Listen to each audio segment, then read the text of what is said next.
I sent him an invite. Well, good night, everybody. How y'all doing?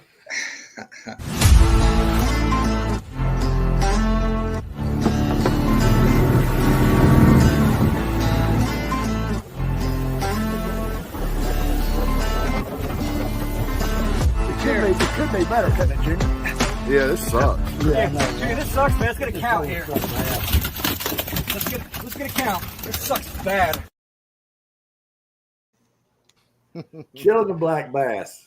Ironic you said that, or you showed that, because I had my last bit of black bass for dinner last night, and it was still damn good. That's some of the best eating fish in the world.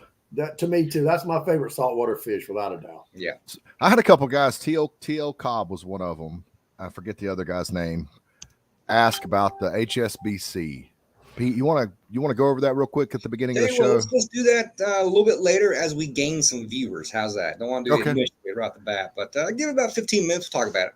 Okay. Well, in the meantime, you gotta wait for that window, right, Pete? That's right. The perfect window.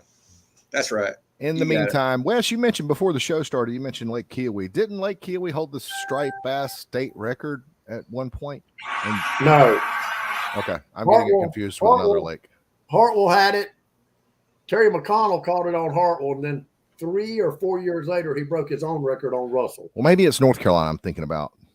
Where'd Pete go? We lost Pete. Well, there was a lake. It must have been North Carolina that a guy caught a striped bass, and the lake wasn't even stocked with stripers. It had gotten in from a lake above or below or whatever, and a bass fisherman caught the striper on an artificial lizard while he was bass fishing. Really? Mm-hmm. And it was the state record for a long time. Hey, Angel. Hey, I'm gonna remove you. Try to come back on, Pete. I'm showing 13 viewers this quick, JR. Yep, I got 14.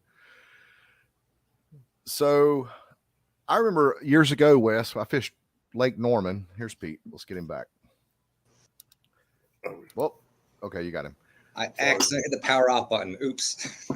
Hey, Wes, make sure that I added your channel, your Facebook page to the stream too. But Pete, oh, I don't see it. Well, I used to fish Lake Norman for stripers. I may have. No, I always heard that the fish in the wintertime would bite best when you had a southwest wind because of the influx of warm water from the Marshall Steam Station into McCrary and Hager Creek. And so I just assumed that a southwest wind meant that the wind was coming down toward the southwest. Is that right? All that is confusing to me. That is not correct. So the wind is blowing from, see if I can get it there you go. Easier camera view. Let's see, that's what's confusing is why would everyone say that McCrary and Hager's got a better bite in the winter when you got a southwest wind because of the influx of warm water from the steam station if the wind is, because Lake Norman runs north to south. Because the wind is pushing that warmer water into those creeks. But the warmer water is on the northeast side of the lake. If the lake is running north or south, the Marshall Steam Station is here. So you got Marshall Steam Station, right? So McCrary Creek is above the Marshall Steam Station, right? Yes, okay. It's north of it. Yeah. So that means that southwest wind is blowing basically straight into the mouth of McCrary Creek. Yeah, I guess it could be. Yeah. So it's blowing the warm water from the steam station into McCrary Creek. Yeah, it's kind of like when we leave, like when I leave my inlet at Little River, if I'm getting a strong south wind and an outgoing tide, you're not going to get out of that inlet unless you're in a Freeman, because you got an outgoing tide going head on with a south wind. Because my inlet, which it took me a while to figure that shit out. Yeah, it did, didn't it? Got a lot. You got a year to figure that out. My God, my inlet's almost like due south, so you got that south wind coming out of the south, and then you got an outgoing tide, and when they hit, it just makes Little River Inlet brutal. So a northwest wind, you would want to fish further south. You would want to fish like Mountain Creek. Correct. Yep. And by the way, that still holds true today. Wind direction will blow the warmer water one way or the other, and the fishing is generally better that direction. Yep. Fish, whichever side the wind's blowing on, right? Yep. So the big saying about west is best is really was really more for saltwater, I think. I know when I lived in West Palm Beach, when I used to have to fish off the pier, on a good day, if we got a 10 plus west wind, everybody liked to put balloons and put ballyhoo and ladyfish on and try to get them out, get their baits out further. So if they called for a west wind, you better be at Lake Worth Pier when it opened and get in line, because you couldn't get a spot on the end of the pier. Yep. Yep. So you been fishing any, Pete, Wes? Nope. I've been fishing a little bit. I had a couple trips on Friday and Saturday, both Lake Norman and Baden Lake. And one day was okay. The next day was, I'd say, fair, but at least the size of the fish made up for it. It wasn't a lights out, knock them out kind of trip by no means, but the quality of the fish is pretty good.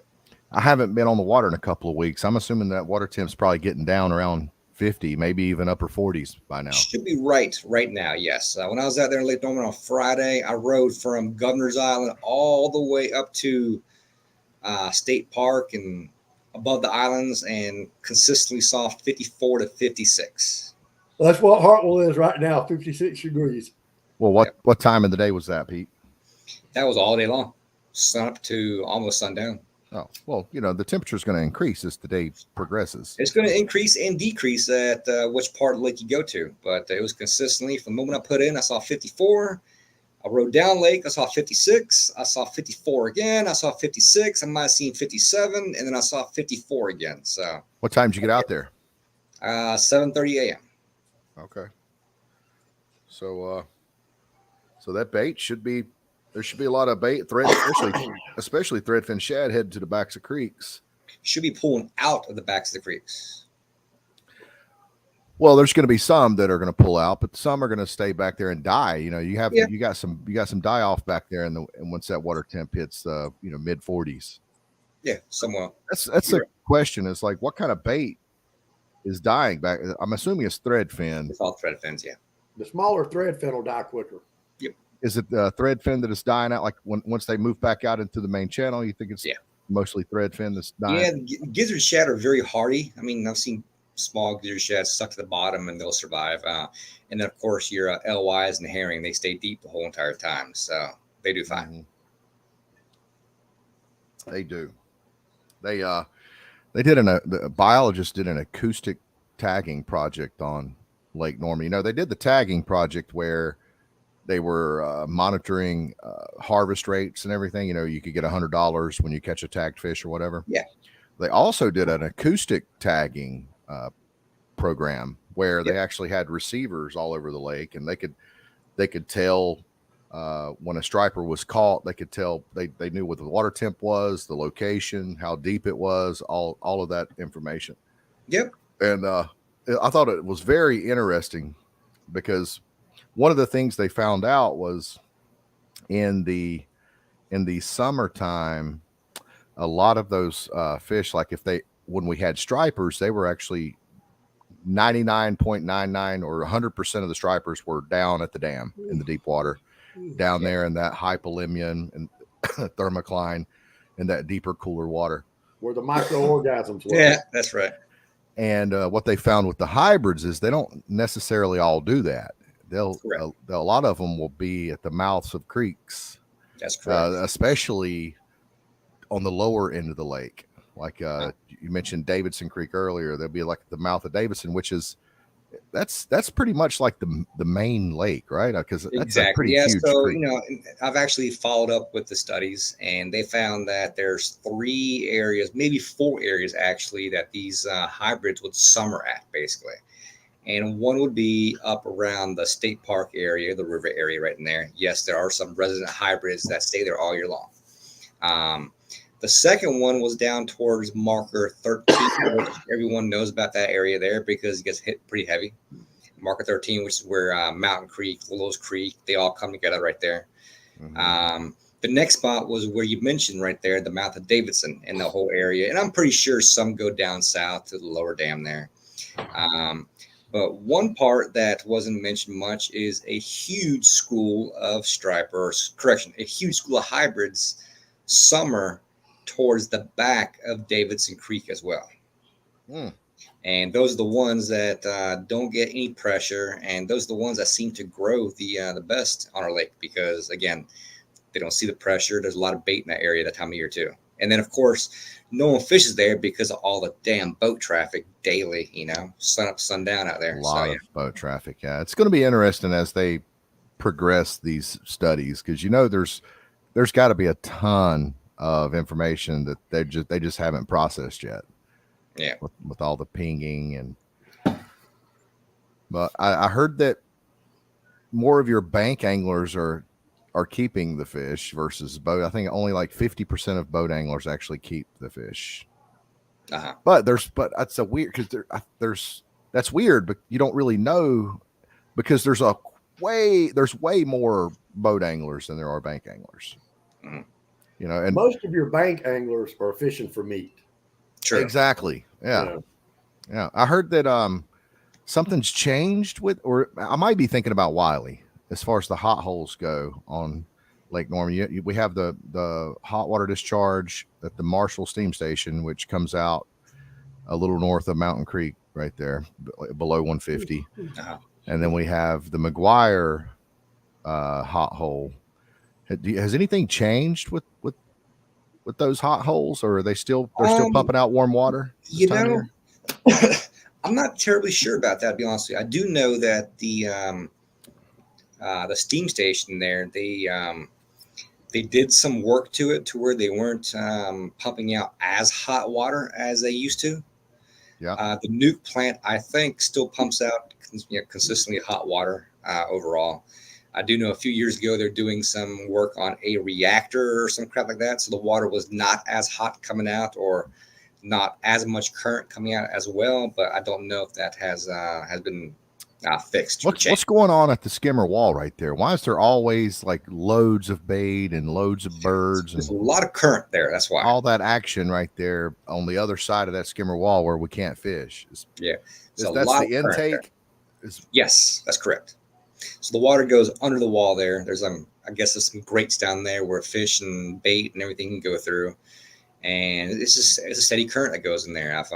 If you're ever tied off to a skimmer wall when they're really pulling the water for the steam station, you can actually see little eddies form out there, all these little swirls and stuff on the side of the wall. We got a question. Frank Cobb wants to know, do they stock hoppers in more than one location? I think they do, actually. Don't quote me on it, but I do think that they stock them in Stumpy Creek. And I do believe they also dump them in the 150 area, the Pinnacle area. Yep. I know they have the 150 area. Yeah. And I think they stock them in the summertime. I think they've done the math and they've realized that the summertime is the best time to stock them. I guess by the time they're much more tolerant of the the higher water temps and everything when they're fingerlings. And so by the time they start to grow, it's already getting cooler. I'm assuming that's why they stock them in the summer. I don't know. Yeah. So tell us about the tournament, Pete. Yeah. So first and foremost, what kind of information you want to know about it? So a lot of the stuff here we can't really say yet because it's not official. I do know that we're looking to get a lot of guys to donate prizes and such, typical guys. I'm not going to say any names yet because it's only been verbal commitments and nothing in person. So I don't want to say something that I might regret later because if they don't come through, if that makes sense, early on. But I'll be a sponsor if y'all put a sticker of my business on one of your boats. I'll be a sponsor. We can definitely hook that up for sure. Yeah, we can take you up on that. No doubt about it. I'm sure they have a banner of the tournament. What are you going to do? Make us some planer boards? What are you going to give away? Heating and air work. I'm out of the planer board business. Oh, okay. So too much labor. You make more money fixing AC units than boards, right? Just the time and ordering the stuff and having plates made and ordering clips and ordering O-rings. And ordering lock nuts and ordering foam and ordering I seen a guy the other day say he was using was it yoga blocks to make. He was cutting the foam yoga blocks to make planter boards, and I looked up those yoga blocks. I think that's what a lot of these guys are doing, because that's some good high quality looking planter board foam on those things. I haven't seen a board that pulls as good as a homeboy board yet. They do pull amazing. You just got to take care of them, because those pool noodles, the UV will absolutely they were just turn them into powder in just a couple of years. Shit, I've got 4 sets I've had out there for 3 years, and they still just as good as the day I made them. You just have to store them where they're out of the sunlight. I guess that's what's destroying them. You can. Because Spivey made me a couple sets a few years ago, and man, those things didn't last me maybe a year, and that pool noodle was just. I coat mine, JR. You ain't never felt one of mine. I coat it with spray adhesive like we use for duck liner glue. Okay. I just coat it with spray adhesive. There you go. Yeah, probably spraying it with some type of coating would help. Yeah. Yeah. Well, Dwayne Lamb, what are you doing, buddy? Dwayne Lamb took me on my second trip fishing into Chesapeake Bay. Nice. Oh, okay. I didn't know that. We had a 47-pounder on, and I think, Dwayne, if I'm not mistaken, I think it was an accurate reel that I was reeling it on, and the anti-back, the gear was messed up. So if you let off the reel, you let off the handle, it would turn backwards. So if you turned, then you couldn't you didn't have no drag. You just listen. It took me a damn hour to get that fish in, but I got it in. Dang. And that was on an accurate. I'm sorry. Yeah, it was an accurate reel, if I'm not mistaken. Accurate or an Avid? Accurate. Okay, because I think you had problems with Avid too. Yeah. Listen, I bought an Avid reel from Big Fish Outfitters and casted it one time. And the little clicker button fell off of it. Remember what I told you about that? You've had the worst luck. I do know the Avid's definitely had issues with the clickers for sure. So yeah. Thank you. They do. So I went to Shimano and hadn't looked back. Well, Pete, you said you went out to the lake recently. What did you do? Just ride around and pull sassy shads? So, pull those coat hangers, as people say. Coat hangers with sassy shads on them? Yes, right. So I rode up lake, I rode down lake, rode back up lake, rode all over. And, just not a overall great day. Found pockets of fish here and there. Caught fish at every stop practically, but it just wasn't concentrated by no means. So Lake Norman in particular. I found some fish up lake towards State Park. I found some at Lewis Creek. I found some at Governor's Island, but they all didn't want to bite on Friday, really. But knocking the head the right way, and I got a few to bite overall. Pete, we got a question for you. Can you read this? Let me finish my comment here with JR before we get sidetracked, as always here. Okay. On Saturday, went to Baden Lake, and the first half of the day was kind of subpar, but the second half, I was able to, put together what did not work on the first half of the day and end up with a pretty good day with some quality fish on Saturday afternoon, evening. Doing the same thing? Doing the same thing, yeah. Yeah. Caught one that was 11.5, I think. Caught one that's 9.8 and several that were in the 8s and below. Do you not just, when you're out there and you're not having any luck, you're riding around, you're pulling those coat hangers and there's nothing to bite, you're going for 15 miles an hour or however fast you control those things. I mean, does it not ever dawn on you, or do you not ever think, man, if I just had some live bait? Nope. Because it's a confidence thing. I'm confident in what I do, so if I'm not catching things in our area, if I'm not catching anything from what I'm doing, it's just a bad day. I feel like you can get away with it with hybrids, because hybrids they're a put and take fish. If they were to stop stocking them, they would be completely out of the system in just a couple of years. And they're just they don't live very long, and they're just dumb. They have that white white bass and a female striper, male white, but they have that white bass in them. And that's why they eat that's why you got guys catching hybrids on chicken livers and mussels from Food Lion and marshmallow. You have them catch all these crazy things because they're just. If it wasn't for hybrid, JR, most of the guys would be out of fucking business tomorrow. They're such a generalist. But the weird thing is though, is you have to use fluorocarbon. Like they're actually line shy. Like so it's so strange to say, yeah, man, you better use a fluorocarbon leader with that chicken liver. You know, it's just the crazy. But to answer your question, man, I'm confident what I do. I mean, what I do flat out catches fish. So I never say, man, maybe I should have pulled some live bait in this spot instead, because it's what I've done. It's tried and true. It works. Now to Jason's question here. Wait a minute, hold on a minute. Dieter, I just sent you an invite. Okay. You should have it. All right, well, let's stop interrupting Pete. Pete seems like he's a little edgy tonight. Not edgy. I just, we try to get on topic, and all of a sudden, someone says something, and now we don't answer the question that's in hand. I'd be edgy too if I was in a shithole in Philadelphia. That's right. All right, it's all you, Pete. All right, let me read the question here. We discussed the whole spring tournament thing, and the answer to that is probably no. And the reason why is because of the crowd that's in that river. It'd kind of be insane to deal with the crowd. Clusterfuck, getting some fights up there. I mean, it's a whole new level up there. So we discussed the idea of a spring tournament, and we've come up with probably, not to say never, but as of right now, it's a hard no for the spring months. And anyone can catch fish in the spring, to be honest with you. But, yeah. Well, then it just goes back to who will catch the most. I mean, you're still going to have a winner. I mean. Yeah. And to be, honest, everyone talks about springtime fishing, river this, river that. But some of the bigger fish I have caught have not been in that river. The river is proven some of the biggest fish I have caught in the spring, talking about hybrids and even striper, not in that river. All the big freshwater striper I've ever caught to amount to anything were caught in the summertime on 85 and 90 degree days. Mm-hmm. Again. I know, JR. I know what you're going to say. Wes, you have to preface that. You have to preface that.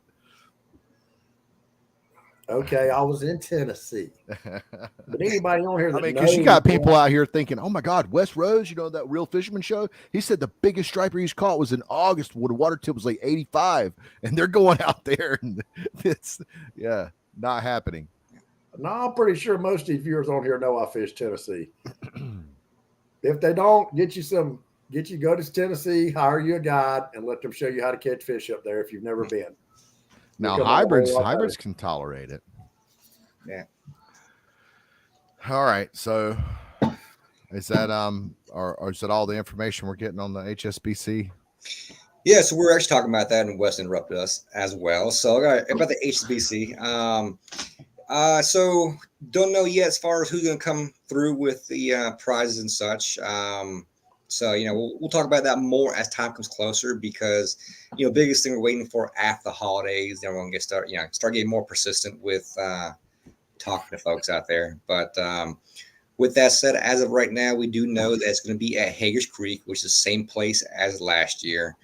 We're going to have a lines in time, which is 7 a.m., safe light. Mm-hmm. I believe same thing as last year, lines out at 2 p.m. I could be wrong with that. I think it was 2 p.m. And then you must be checked in by 2:30, maybe. We got double. You're the damn director, and you don't know the damn times of the tournament. Yeah, I think it might have been 3. Yeah, might have been 3. Okay, double check on that. All right, dude. We still got 2 months, Wes. And then what else?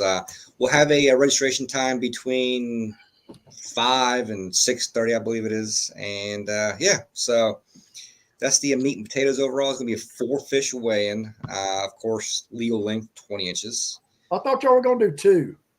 Well, I think it was 2 last year. Was 2, right? It's 4. What? Was it 4 last year? Y'all talked last week about y'all were going to do 2. I'm confused because the most fish anybody weighed in last year was 2. So last year there's some people that brought 4 in last year.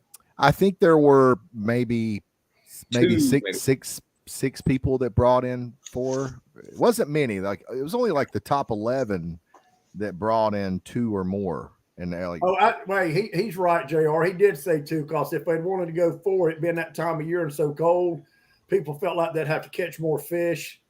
So, they figured everybody could catch at least 2 fish and bring something to the weigh-in. Is that correct, Pete? No, you got to ask backwards. We're talking about changing the limits for the weigh-in. Well, I'm talking about the one y'all fixing to do in February. No, that's 4. I know, but I said I thought y'all had said 2 for some reason. Hell, I don't Again, know. I don't fish with them little baskets anyway. I'm trying to say, to interrupting here, we talked about 2 things the last time, all right? We talked about the one in February, and we talked about the series we'll have later on in the year in the fall. In the fall, we're talking about having 3. In February, we're having 4. Ah, okay. I didn't know there was. I missed that episode. Yeah. So are we still having the initial one? I don't fish for them little motherfuckers anyway. Yeah. So we're still having the initial tournament in February. Yes. Yeah. And there we're going to look into kicking up a monthly series, I guess, starting in September of, next year, and do the monthly thing and having a championship at the end. We'll set all the details here later on, but it's going to be a fish at least 3 to qualify for some kind of championship, and then a championship at the end. And then, of course, the classic in February. So how many did you say total? 3 or 4?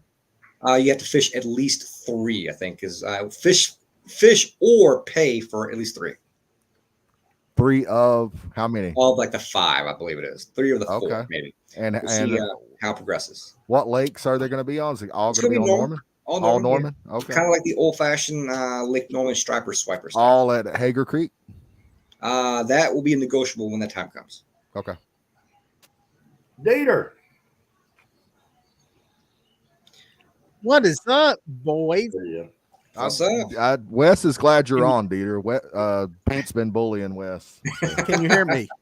Wes don't listen very well. Can you hear me? Okay. We do hear you. I feel there's a little delay from when you talk to when we actually hear something. Dieter's got that interesting Kramerton dial-up.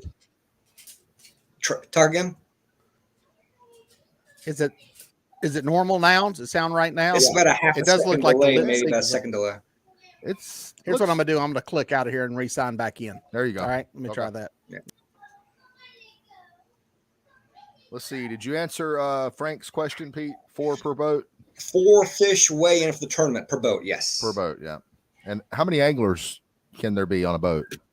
I don't think we discussed that just yet. So if a guy shows up with his wife and his 2 kids, I mean, I'm sure he's fine. I think kids aren't considered I think 2 plus kids. So yeah. I don't know who this is, but that was funny. He said like a Chinese movie. Well, I mean, hell, y'all fishing. You're having a tournament fishing for down party fish. How complicated can it be? We are, and that's the strange thing is like you got like this culture around here. We hold these little Lake Norman hybrids at such high regard. Like we have an entire Facebook group dedicated to them. It's insane. Yeah. Well, hey, it's just what you like, I mean, it's what we have. Put it that way. Yeah. Yep. And yet, can we talk about big fish now? Wes, there's still some people out there like JR that still can't catch them. Can we talk about big fish now? Hey, I am retired.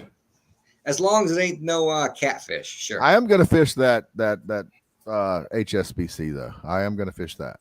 I might come up fishing with Lee just to hang out with y'all. Come on. I wish you would, man. It'd be fun. Listen, I'll go get something to eat. A few minutes ago, or right before the show, I just opened the door, and right now my outdoor temperature thing says it's 28 degrees here. Listen, I'm getting soft, man. I'm just thinking if John and them didn't want to go up Chesapeake Bay, I wouldn't have went this year. I don't give a damn about getting up at 5 o'clock in the morning no more, going to fish in 26-degree weather. I've been discussing with my friends here lately. I'm like, you know what? I just don't feel the urge to go out fishing no more. It's like 28 degrees or less now. I'm just not that mad at them no more. Yeah. I got nothing to prove no more. Can you hear me now? Perfect. Yep. Okay. Yeah, there was something weird. Was StreamYard? It was doing something weird. So I got some hybrid questions. I'm glad Pete's on here because yeah, I got my big fish of the year, the catfish world. I got my 60 plus, so the pressure's off. I'm good to go. I actually put the skiff in Wiley this afternoon and dug out my old Alabama rigs and trolling stuff and went out just to see, because I haven't trolled since I put that 115 horsepower motor on. So I wanted to see what it was going to do to trolling speed, and I've run drift socks before, blah, blah, blah. So plus I wanted to go on a constant depth, try some stuff. I was playing around with some trolling weights, all that kind of stuff. So I have a question about trolling speed when it comes to Alabama rigs. Yeah. I have always heard, always done, and it's worked, that 1.7 to around 192 range. And that's what I've done. But I started doing some looking online, and I see a lot of people trolling much faster than that. 2.4, 2.5, 2.7. Give me your thoughts on all that stuff. I'm curious to hear what your take on all that. So I can tell you like this. I remember way back in the day, Dieter, when you used to actually hybrid fish for real fish, not a catfish. I do remember you trolling a lot slower than that. I want to say 1.2, 1.3, 1.4. I think that was your zone back then. You still caught fish pretty good then, you know?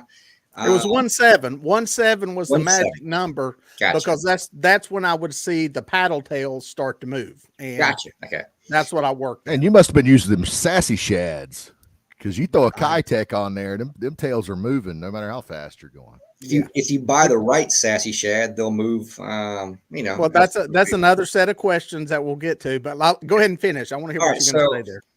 Ideally, I like to start at 2.0. That's my starting speed. Okay, 1.9, 2.0, somewhere thereabouts. With time of year, I'll go faster or slower, or what the fish tell me. Okay, what I mean by that is it's like this, in the warmer months, and when I say warmer, I like to have a bar set water temperature. Okay, if the water is warmer than, let's just say 52 degrees, then faster is okay. Now, I have a cutoff where I don't go any more faster, and that is 2.4. I don't like going faster than that at all. Okay. That's a narrow range, Sam. That's not super big. Yeah. Even, 2.0 versus 2.4 in the fishing world, that's pretty significant because you're talking about a lot of feet as far as presentation there. So 2.0 is where I start, but I'm not afraid to go faster with warmer water. Now, as it cools down below 50, I'm definitely in that 1.8, 1.9, 2.0 zone. I do not like going slower than 1.8. I have found a significant cutoff below 1.8 where they will not bite. That's exactly 1.8 to 2.5 is how fast I'll troll for them. Yeah, and that's about accurate. But ideally, I love, if I were to put a range where I spent 90% of my time, it's going to be between 1.9 and 2.1. Okay. Interesting. Talk about and you run a trolling motor, a battery powered motor to do that, or? Correct. So I use a combination of everything actually. So I have my, my big motor, which I can actually, I'll use a big motor and throw a 5-gallon bucket off the back of the boat, and it'll get me to about 2.2, 2.3, somewhere thereabouts. And then, can you not afford a drift sock? And then, why do I need a drift sock? A 5-gallon bucket works just as fine. But what's with the 5-gallon bucket? A drift easier. Buy this man a drift sock. It's a lot easier. No, it's easier. I used 5-gallon. Oh my God, Dieter! Could you imagine somebody going fishing with you? And you throw out that big Easterland, drifting for catfish, and some dude say, "Hey man, a 5-gallon bucket's easier." What would you say to him? Well, hey, JR, as I tell people, you do you. All right. You do you. I know it works for me. You do you. Okay. I want you to keep the same energy come February. Okay. Okay. Game on, baby. Okay. Game on. Okay. Game on. That's right. I hope you at least bring something to the scales in February this year. Oh, all right. Well, anyway. Hey. In my defense, out of the 50, how many boats got in it last year? I almost say 30s, maybe somewhere. Out of the 35 boats that got in, there was more than that. It was at least 50, I thought. Oh, I don't Anyways. Only 11 people brought fish to the scale, and out of those 11, only 6 of them brought more than one fish to the scale. So that's how tough Lake Norman hybrids are. Lake Norman, the amount of fish they stock on that lake, there's it's extremely low per acre versus South Carolina. It's pathetic. It's tough. Pathetic. It's tough. It's tough. It's pathetic. All right. So back to the question here, Dieter. 5-gallon bucket, big motor gets me to about 2.2, 2.3. Trolling into the wind matters also. Sure. So if I want to target that 1.8 zone, I will actually drop the troll motor, and that's it. So troll motor, I troll with that. Now, if I want to go between 1.9, 2, somewhere thereabouts, then I will throw my troll motor in reverse and use a big motor with the bucket. Yeah. Combination of everything. What do you think your rigs weigh roughly? 3/4 ounce without the jig heads. What do you think it is with the jig head? What you actually got in the water? What do you think it weighs? We will say maybe 1.25 ounces. Oh, is that all? Okay, so you got small jig heads. I use 1/16 ounce jig heads, custom made. Okay. 1/16 with a long shank hook. Okay. I asked all that question because I was going to ask, when using lead core, how many feet in depth you think you're getting per color, and obviously that varies depending on that varies, and I'd say we kind of figured out roughly 2 miles an hour. Yeah, I'd say the weight of the whole Alabama rig. Yes, I'd say about 5 feet per color is a good number to use for the lead core. I think we should be asking Dieter the questions. Okay. I mean, look at this. You got striped bass, hybrid bass fishing on Lake Norman. Look at that. Live bait. Live bait fishing. That's all live bait fishing. I know that you have a video on. That's the easy button. Here we go. Here we go. Right here. There's an old one. You got one where you're actually pulling A rigs on planer boards. Yeah. That's it right there. That's an old one. That's So tell us about that. So that was actually before hybrid fishing got popular. That was back when it was fun because there weren't 30 damn boats out there per day. Yeah, I got a question, Dieter. That's when people were first messing with those Alabama rigs. Yep. Pete, Dieter, who showed you how to do that? Mac was the one that gave me some intel, and I'm trying to think of who else it was. There was somebody else I talked to, a guy out of state that was, they were using umbrella rigs, but they were talking about downsizing. Who's the guy? His name's Mac too. The guy down on Lake Lanier, that's the striper guy that sells the umbrella rigs. He was talking about at that point making a smaller umbrella rig comparable to an Alabama rig. And he's also got some rods, right, Dieter? Some Captain Max fishing rods. I seen somebody fishing with those one time. So pretty nice rods. Got the stainless guides, and they got the foregrips, like a triangular foregrip. That's why I don't like them, is because you put them in a Driftmaster rod holder, and that triangulated foregrip makes it kind of rock in the rod holder. Talking about catching fucking 2-pound fish. Hey, Dieter, I just noticed on Facebook today at work. I didn't have time to look at the post, but I saw where Dieter posted he caught the biggest catfish of the year recently. Was it yesterday, Dieter? When did you catch? It was last week. It was last week. Tell us about this big catfish. Yeah. Okay, I'll tell you the whole story. This is a funny story. I didn't go into it online because it's too long and it's drawn out. So I roll up to the boat ramp, and there is a guy, this car, that's been there. He's been at Buster Boyd. He's been in Mountain Island. He's sitting in his car. His shoes are always off. And the first time I seen him, he comes up to me. He said, "Hey, man, you going bass fishing?" I said, "No, it's catfish. You know anybody bass fishes? Got a rod for you." And he's got this St. Croix rod, still got the price tag on it from Academy, $200. Oh, wow. He goes, "I want $60 for it." Oh, wow. He's like, "I'm good, man. That's good." So anyway, this goes on. He's been at some different boat ramps, and finally it was that one day, and he was there. He was there with another. I thought he was dead. I thought they were going to have to Narcan him. He was all hunched over in the seat, but he had a guy with him. I was like, "Dude, this ain't good." I was parked beside him, so I called the county. Said, "Hey, you need to send a car down here. These guys been running around, blah blah blah blah blah." So I decide to pull. I'm putting it at South Point. I go straight out in front of South Point, and I'm trolling the water out there in front of South Point. And waiting for the cop. I can see the parking lot, waiting for my truck alarm to go off more than anything. Look at you. Oh, yeah. And, okay. And so I'm sitting there, I see the cop pull up, see another cop pull up. I hear some loud talking, and I see some people disappear. Another cop pulls up, and I'm kind of watching this. And finally, two of them leave, or one of them leave. The cop backs in beside my truck, and phone rings. No caller ID. I was like, well, it's not a spam call. So I answered, hey, officer so-and-so, blah, blah, blah. He's like, what the hell is going on up here? I said, I don't know, dude. I told him the whole story. He said, that's interesting. He said, they claim that you stole some of their fishing rods and jumped in the boat and took off with them. What? And yeah. Oh my God. So I started dying laughing.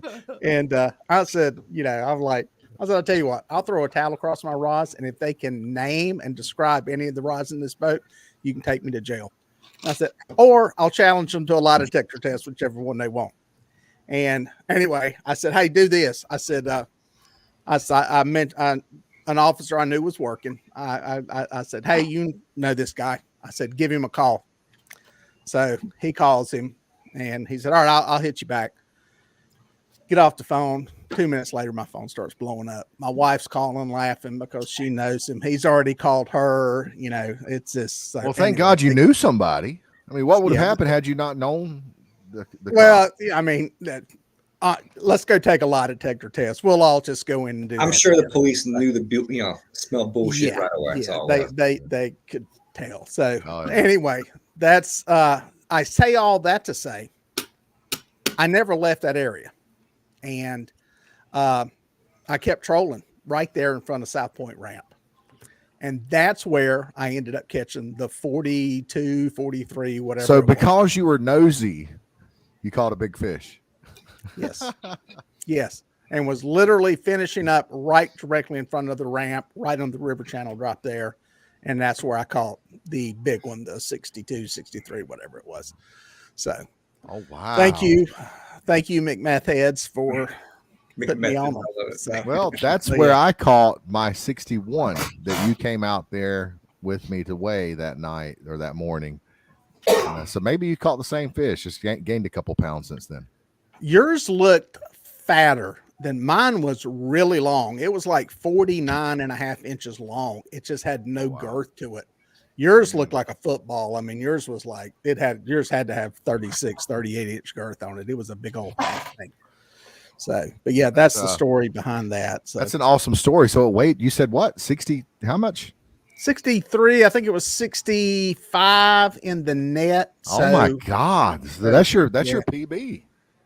No, I got one. It's a PB on Wiley. It's on the Wiley. One on Wiley. Yeah. I got one a little bit bigger on Santee, but yeah, I weighed that one 2 or 3 times. He rode the scales, all kinds of stuff. That is amazing. That's amazing, dude. So when's the video coming out? Oh, it's out. Your internet is okay. You're back. My back. Yeah. It came out Sunday. It's up. So it's up. Okay, cool. Yep, it's up. There you go, guys. Go check that out. Dieter's 60-something pound catfish on Wiley. It's PB on Wiley. I'm sure it's an awesome video. But that's got me, interested in maybe doing some striper stuff just to mess around some. And that is on. How's the fishing been on Dieter on Melhorn Norman? Fishing? The fishing on Norman's been a little slow, but I think this week you'll finally get to where it should be. So. Okay. I think you picked the right week. Well, Dieter, it's slow because he's out there trolling from dam to dam at 2.5 mile an hour. If you were to go out there and like pinpoint an area and go where you think the fish should be and fish some live bait, you'd catch some fish. Live bait.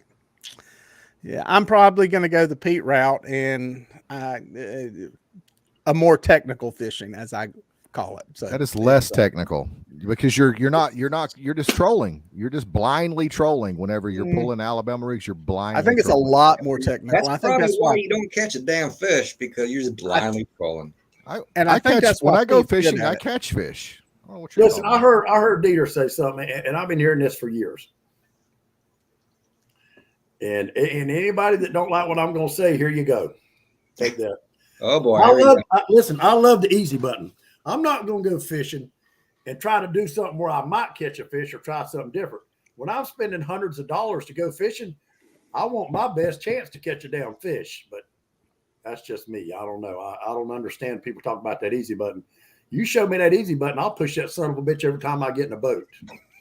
Well, here's the problem with Lake Norman. You really don't have the easy button. You know why? Because there's no bait shop around Lake Norman that sells bait worth a damn. Yeah. And listen, I want to catch them the easiest way possible too. But I mean, here's the thing. I think technically speaking, trolling for hybrid stripers is a lot more technical. I think that's why Pete is good at it. I think it's because it fits in with some of the offshore stuff that you do. It's not just dragging a bunch of stuff around. It isn't. You can tell by the questions I asked him a minute ago.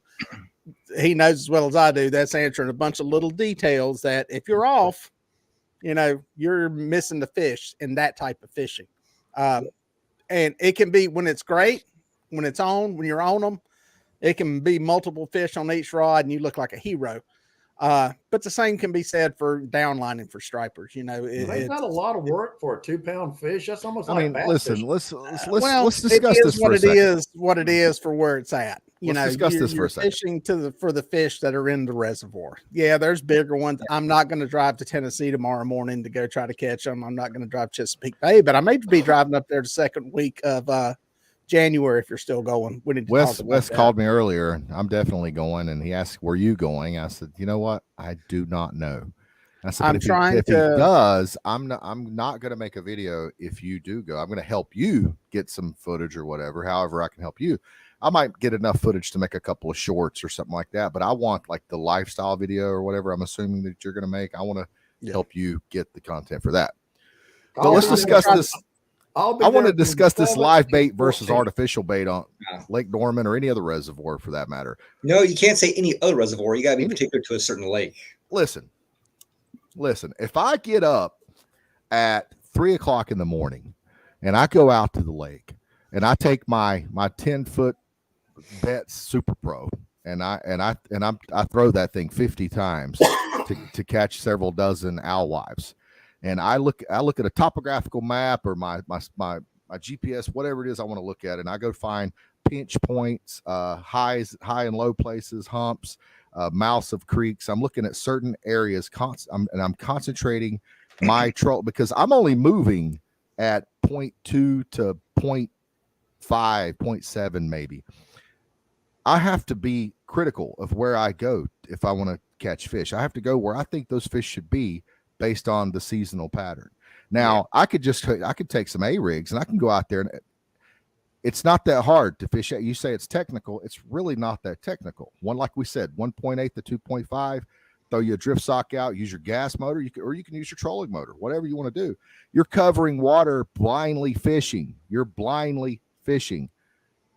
When I'm fishing live bait, I'm not blindly fishing. I'm fishing a particular area that I have picked out on the map, and I am zigzagging that area, or I'm getting up shallow on the banks. Whatever I'm doing, I'm still. I feel like there's a lot more. My tongues. I got something to say already. There's a lot more that goes into it. Don't interrupt him. Okay, I'm done. I'm pretty much done. So you said two things already that I'm like, ha, sucker. All right. Number one, first of all, I'm not waking up at dang 3 a.m. to damn net bait. First of all, that's a score of mine. That's away check mark from for artificial. Okay, right there. I'll wake up to whenever my boat's at 7:30 in the morning. By that time, you're thawing your damn fingers out on the floor of your boat and everything, and maybe getting a cup of coffee somewhere before you start fishing. Number two, what if you go to your little spot that you so-called researched and you drop all your live baits, and then all of a sudden, there's nothing there? What you gonna do, huh? You gonna zigzag there at 0.2, 0.3 miles an hour, cover that 1 yard area in about 2 hours of fishing? Plan B. So you're going to rip all your rods and throw away the baits that are on the hook because they're no. So basically, all you're saying is your way's easier, but we're talking about like technical, like which one's more technical? Like technical isn't easy. Technical is usually harder, right? I want you to do a little research since you got a lot of spare time, apparently. Okay, in the last, we'll say 4 years, I want you to research in North Carolina. That would be Baden, Norman, and High Rock. The top 5 finishes in each tournament were they won on live bait or artificial. I want you to research that. But that doesn't mean that they're being more technical. It just means that what's catching more if and those bigger top fish, five finishes what's catching more and bigger fish artificial, in our waters right now. It's a change of ways in our state. I'm not going to say bigger fish in South Carolina, Tennessee, Virginia, but that doesn't prove that it's more technical. That's all I'm saying. Digger, what do you think? So what is the question we're arguing more technical? Is it more technical to troll 2 miles an hour? Is it more technical to fish with artificial, or is it more technical to fish with live bait? Okay. We'll address that. Was he threw in the comment about easy, and I'm not talking about easy. I'm talking about technical. Trolling is more technical. There are a lot more variables to consider. All things being equal, you know where the fish are. You know where the fish are. You've got everything you need to fish. There's more to it. You've got to be able to do some things with that boat. You just don't willy-nilly go out there with any weight Alabama rig and just chunk it out any distance out the back of the boat and hope that it goes through the strike zone where the fish are. Same can be said for live bait. What's that? Same can be said for live bait. As far as distance and depth, I don't believe artificial speed, I don't believe across the board artificials will ever outfish a live bait. You'll never make me believe that. Oh no, they will. For crappie fishing, they will. Hybrids, they probably will too. But you give me some minnows. You give me some minnows. I give you minnows. I will outfish a fucking jig. I will smoke you. I will smoke you. I will. Yeah. Do I need to show you some promise pictures? you. Do I need It's to been a great show, guys. I promise you. We'll see. Do I need to break out my crappy pictures? No. A crappie will hit a fucking live minnow before he will a jig any day of the week. Well, then you don't fish South Carolina much, bro. Come on down here. Let's have a crappie tournament then. Yeah, you don't want to do that. Jigs. You don't want to do that. JR, I done showed you bigger crappie than you've ever seen in North Carolina caught on minnows. No, you have not. You want me to pull the anyway, so what were we talking about here, Dieter? You asked something about live bait, yeah. Yeah. No, I do. I think I think the trolling is there's more little technical nuances involved in it. What do you say trolling live bait or trolling artificials? Which trolling? Trolling artificials. Okay. Yeah, trolling artificials. Yeah, because there's a lot of stuff to factor in. Sometimes it don't matter. Sometimes you hit the right days and it's like, hell, you catching them on one that's in 10 feet of water and you got one that's 25 feet deep and they're all over the place eating like crazy. But yeah, when it gets tough, I think it's more of a technical game. Then you got to know where your stuff's at to do it consistently. Yep. To do it consistently, so it's like I can go. I can go catch them consistently, especially when it's a bad bite, a finicky bite, something going on with it. That's where I don't have the confidence to go. They're just not biting. I'm more of like, I'm doing something wrong. With catfish, it's a different story. When the bite's slow, I know the bite's slow. I know that within a couple hours, I'll be trying everything that should inside a bite. With catching stripers, hybrids, I don't have that kind of confidence in it. When it's great, I'm the king of the world and man, this is awesome. And then when you're sitting there looking at them on the screen and you think you're hitting them in the head with it and they still ain't biting, that's when it's like, dadgum. That's a pain in the butt. Scott, I thought you were supposed to be on the show tonight. What happened? Did he tell you he was going to be on the show? He told me it was, but you know how that goes. Oh man, liar. You're a liar. Hey, Dieter. Cornhole is pretty technical. JR says that fish don't count. That was an 81-pound blue and 19. Look at Wes. He looks like he's 17. Doesn't count. Bragging board fish don't count. Dang, look at that. He said them don't count because I was young. Damn. All right, hey, I got the floor a minute. I don't want to have to interrupt Pete no more because he's getting upset. Dear, we'll be up there. I'm going up the 8th. No, I'm going up the 7th, and I will be there till the 14th. All right. So any days y'all get in between then, I'm gonna rent an Airbnb. We'll be about 10 minutes from the boat ramp, about 15 to 20 minutes from some of the best seafood you've ever eaten in your life. My plan, my big vision is to make that into a road trip to try to go film something on the James River around Hopewell with a captain up there that I know, and maybe try to film something if the schedules work out with Zach Royce on the way up there or the way back. So what we're going to try to do is figure out what's going on with you weather-wise, and since you're kind of the constant in all of it, you're going to be there the whole time. Just try to see what the weather looks like and try to squeeze that in. How far is the place you're at from Hopewell, Virginia? I don't know, but I'm in Cape Charles. So say if you're going into the Chesapeake Bay, if you come out of the inlet right there where we come out of Port Cape Charles and go back to the left, if you go down about 5 miles and go back right, you'll go right up in the mouth of the James River. Okay. JR's pulling up the maps. I run out of minutes. Bring your jigs down here. Bring your jigs in your boat, and we'll do title. That looks like it's from 1985. Come on, title for title. Bring your jigs down here and give me my minnows any day. Yeah, I run out of minnows. If you only knew. Yeah. Oh, I know. Believe me, I know. I can crappie fish now. I believe that, but then you should know that a minnow's not going to outproduce a jig. You should know that. Yes. I promise you it will not. Yes.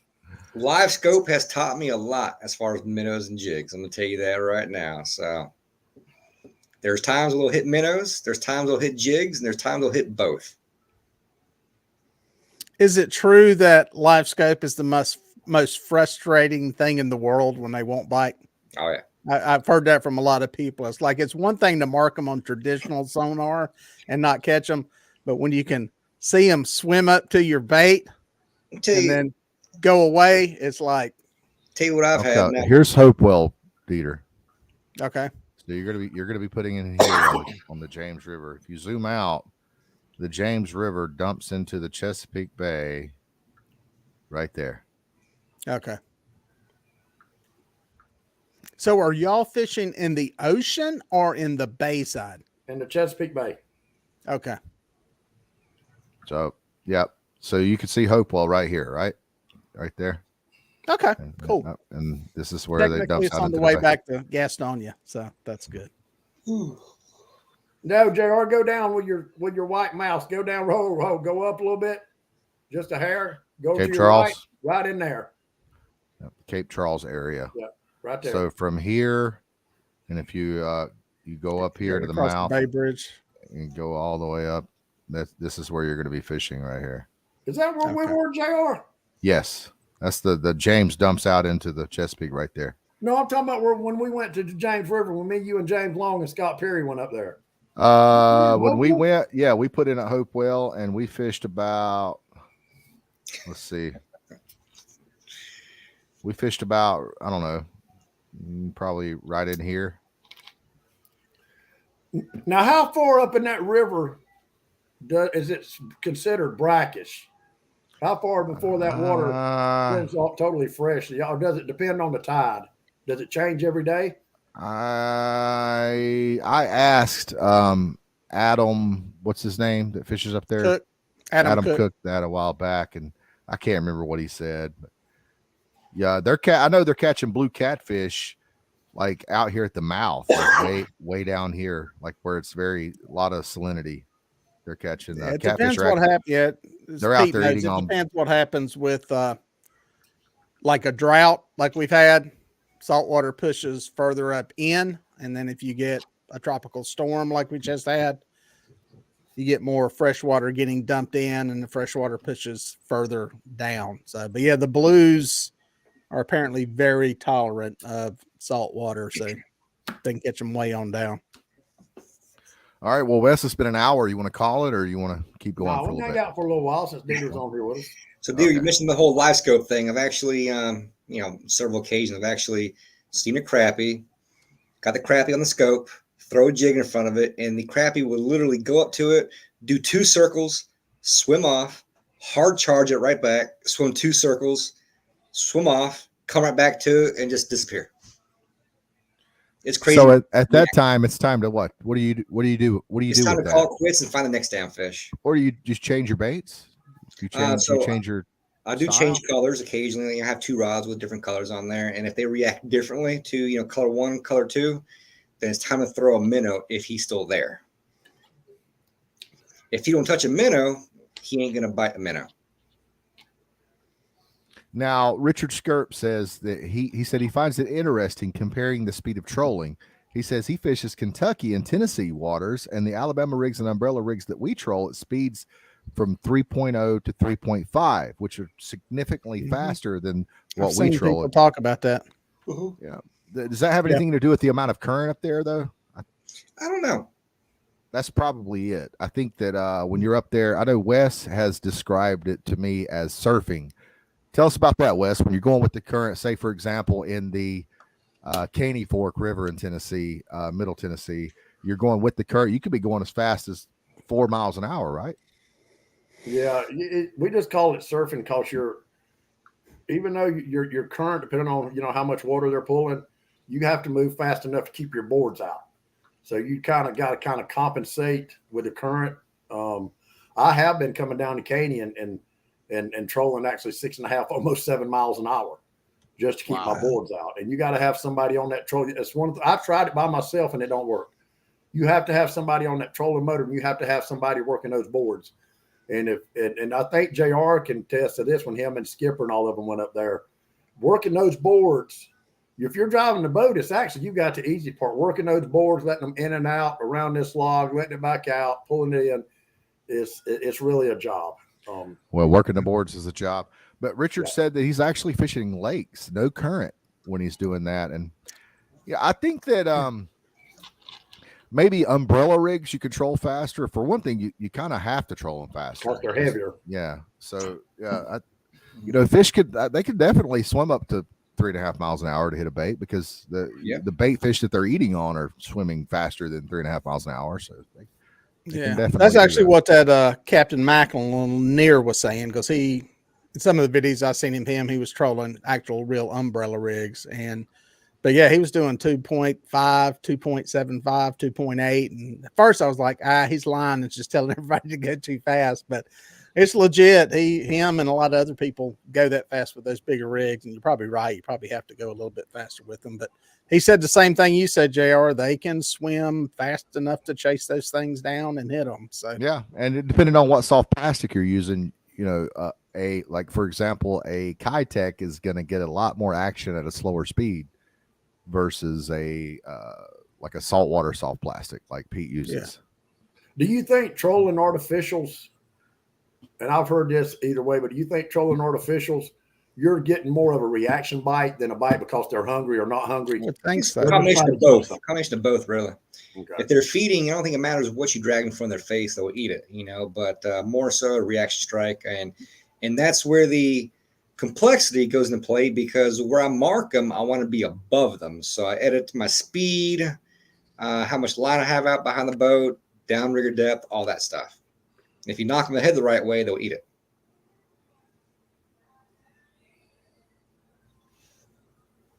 Now y'all got me wanting to go tomorrow. Dadgummit.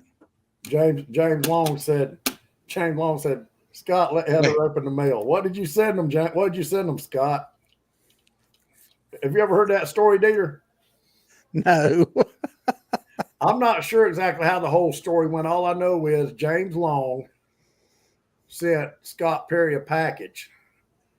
And I'm not sure if he opened it or Heather opened it, but one of them opened it in their kitchen. And he's got grout.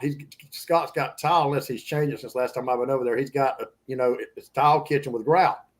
And you know what it was? Glitter bomb. Glitter bomb. And that shit, and it's almost like dust. It's just like a fine dust. And you can't get it up. A vacuum cleaner will suck it up, but if it gets down in something like grout, you're not going to get it up. In fact, hold on a minute.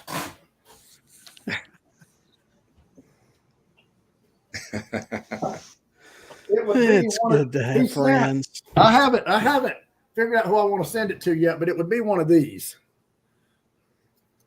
And I've got a Cabela sticker I'm going to put on this one and put umbrella rig on it, or U-rig, when I send it to whoever I'm going to send it to, and they're going to get a surprise when they open this.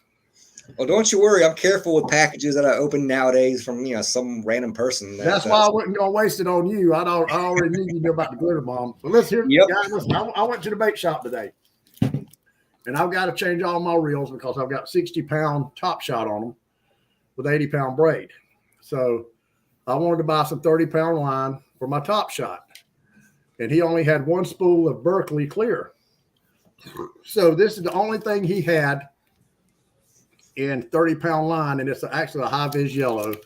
But have y'all ever heard of that brand? And is it absolutely Suffolk Superior? Very tough, but it's good line. It is. It's a little stiff. It's a saltwater line. It's going to have some memory. It's not going to be for a spinning reel, but it's great. I'm talking about put on my bait caster for Chesapeake Bay for my top shot. Oh yeah, it'd be great for that. Yeah. Okay.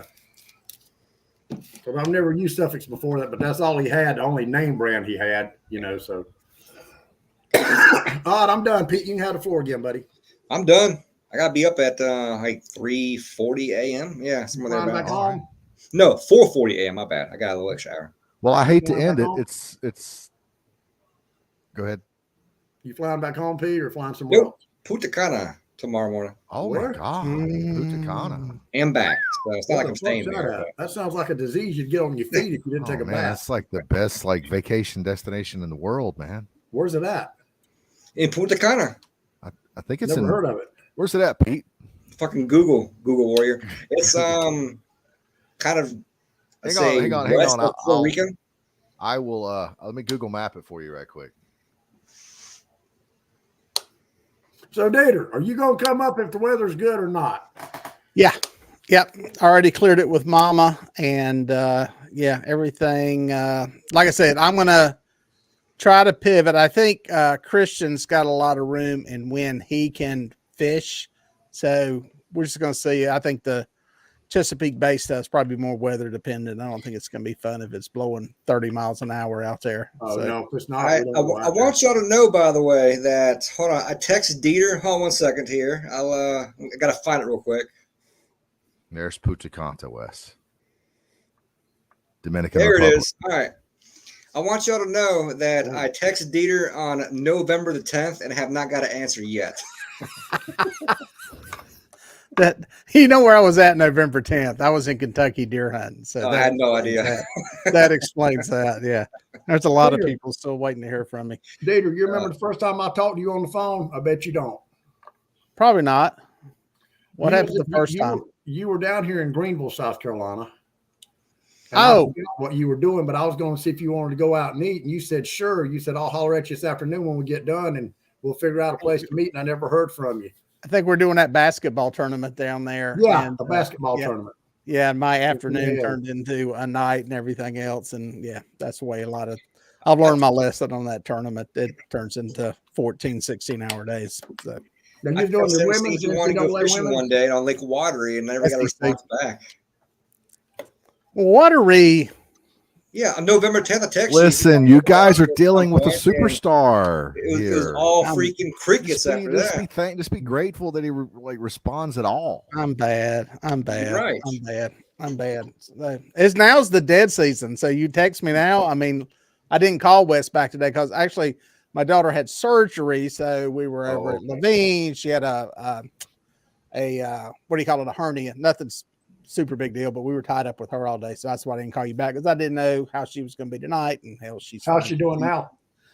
She ate 2 pieces of cheesecake and she stuck in there and got some diet sun drops. So she's virtually healed. So yeah, she's back to normal. So good deal. That's awesome. As soon as she came off of the whatever they gave her there, Valium or whatever it was. Yeah, as soon as she came off of that and got back to normal, she's fine. So yeah, that's all good. But that's why it took me so long to get back to you. I didn't know what the hell was going on. No, you fine. Pete, got to ask y'all a question. When you're going mono, now y'all know everybody's got different knots they tie. What do you think's the best knot? And I know a lot of people like the uni knot, but what's your best knot for mono to braid? FG. Say FG. That's right. I've always used the Albright because it's the easiest, but I will admit it's not the strongest. I forget the knot strength. Alberto's supposed to be. I love your knot. I haven't learned. I've looked up how to do that. I've watched you've shown me how to do the Alberto, but is I haven't gotten to where I can do it like with my eyes closed yet. But I I've think always that's done not the what other. my- he loves asking that question because he wants to say Alberto not. That's all it is. Well, I just want to see what other He people loves say Alberto again. Do it. Alberto. It's just like saying chimichanga. Don't you like to say chimichanga? You remember 2.5 Men? Yeah. What's Alan's girlfriend? She just like to say chimichanga. But no, I think the Alberto knot. That's what they say. That's the knot I've been using. But I need to learn to tie that knot just to see if I like it. I don't think I started using the FG knot when I used to buy the pre-made wind-on leaders for catching sharks. Yeah.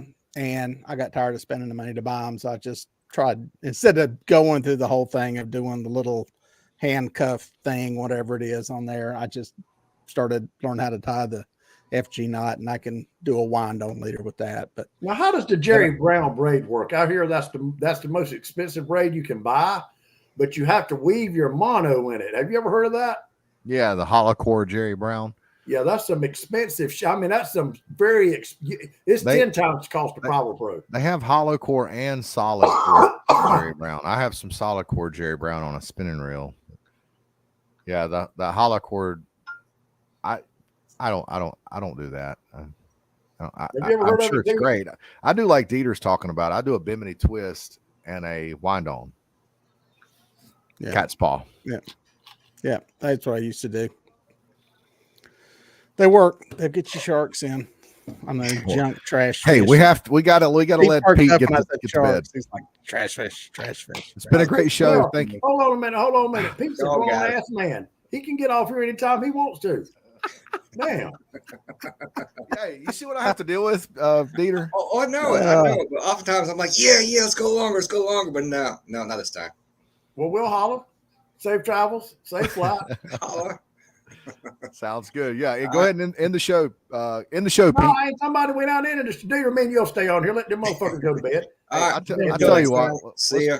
Hang on, Pete. Hang on. Let's let Dieter end the show. How does that sound, Wes?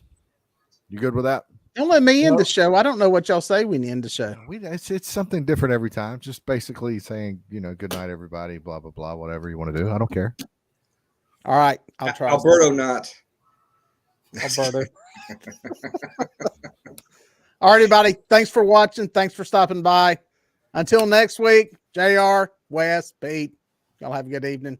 All right. Good night, everybody. See you next week. Yeah, trouble.